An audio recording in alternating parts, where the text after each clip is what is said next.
Hello Year 6 and welcome to today's RE lesson. Now, in today's lesson we are going to be looking at Passover and how it's celebrated predominantly by Jewish people, but also why it's important to Christians. So to do that, I'm going to show you a couple of PowerPoints that I haven't made, but I've gotten from somewhere else. And then there's a few videos for you to watch. And then your task is you are going to be drawing your own cedar plate, I think I'm saying that correctly, and what's on it and what it represents. Okay, so let's go into my screen. Okay, so I've just got a couple of PowerPoints to help me talk to you about Passover and how it is celebrated. Now, before we get into that, something that I think is always important to remember is that there are obviously millions of Jews, and Passover will be celebrated slightly differently by most of them, in the same way that many Christians celebrate Christmas and Easter in different ways. Many Muslims would celebrate Eid in slightly different ways.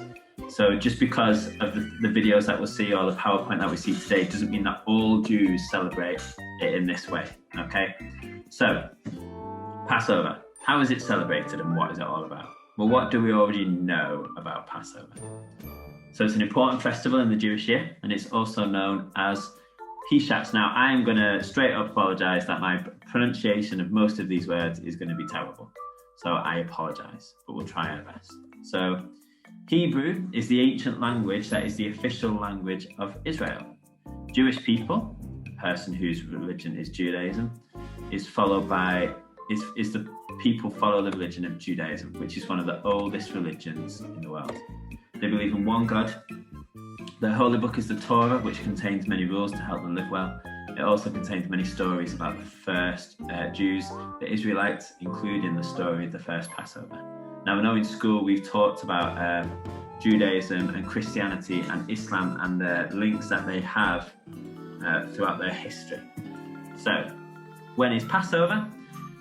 Celebrated by Jewish people in spring, and it's around about the same time that Christians would celebrate Easter. And why is it celebrated? Well, we looked at this story last week, and it is a time when Jews remember the Israelites' freedom from the slavery in Egypt, which is the story that we looked at as part of last week's RE lesson. And it's from when Moses led the Jewish people to freedom over 3,000 years ago. So, according to the Torah, the Israelites were God's chosen people. They observed Jewish law and believed in one God. However, they were enslaved in Egypt, where they found it difficult. They lived in difficult conditions, building pyramids and other great buildings. Moses was born into a Jewish family, and his mother put him in the basket. I'm kind of quickly summarising this.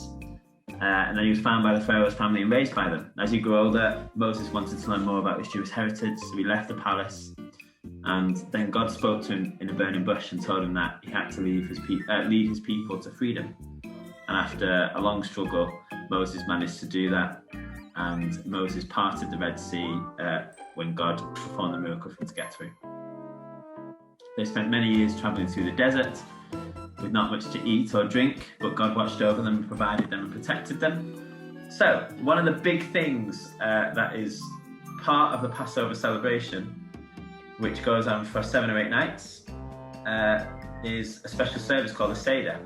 And it happens on the evening before Passover, where family and friends will have a special meal and they will have this Seder plate. And each thing on the Seder plate has a different representation, or a different, what's the word I'm looking for? It represents some part of the faith and the Passover celebration. So 5 sections to hold Seder foods. We'll come back to that in a minute. There are 3 matzot breads placed on top of each other. Children hunt for the matzah prize, so many Jews would do that. They would have 4 small glasses of wine that are drunk. And it's not too sure what they represent, but it's believed they represented the freedom that the Israelites felt after being bought out of slavery. It can also represent joy and happiness. Other believers think the glasses of wine remind Jews of the promises God made to protect and save them. The story of the Passover is told, and it's read from the book called Haggadah, and everyone can join in with this, and there's songs and children ask questions. There's lots of cushions to lean on, and let's see if we can well, we'll come back to that in a bit. So, quickly look at another PowerPoint to show you, and then I'm going to pause to let you go and watch some videos. So, the cider dish. Seder dish. I'm going to say seder dish. We've covered this. We've covered this. So, each part of the seder meal represents something. I'm going to say these names wrong probably, but the zivora is, it's roasted lamb bone, and it is a symbol of the offerings that the Jewish people made to God as part of their worship. So a lamb bone that is to symbolise the offerings of the Jewish people. The caroset, which is paste of chopped apples, walnuts and wine, and it reminds people of the mortar that the Jews had to use when they were building things in Egypt. You can always pause and come back to these.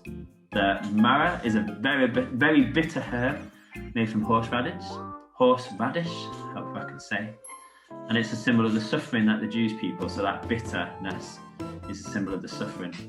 The caroset is another bitter herb, and it reminds people of the suffering of the slaves in Egypt.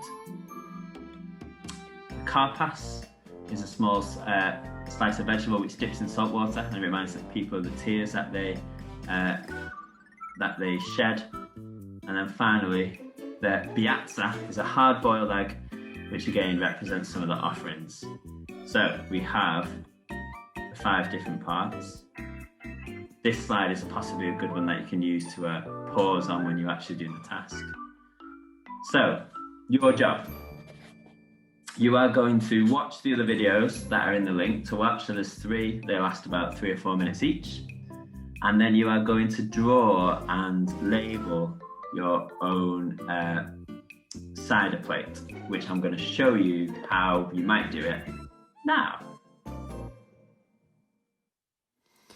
Okay, so your task, you'll have your date, you'll have your learning objective, and then you are going to draw a basic drawing of the cider plate. Okay, so find something to draw a circle around. I've managed to find this mirror.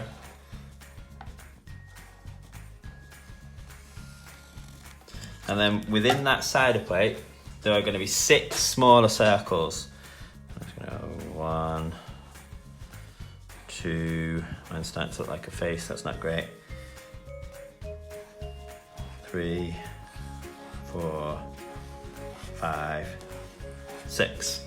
And all I want you to do is do a little diagram of what the 6 things are, and then a label it. So for example, if we do 1 together, so 1 is the lamb bone, and all of the information for this is in the video. So you can flick back earlier into the video, and you can find that the lamb bone in the word that they use, the Hebrew word, is this zorah. And then I just want a short description to you. So a lamb bone to represent the offerings of the Jewish people.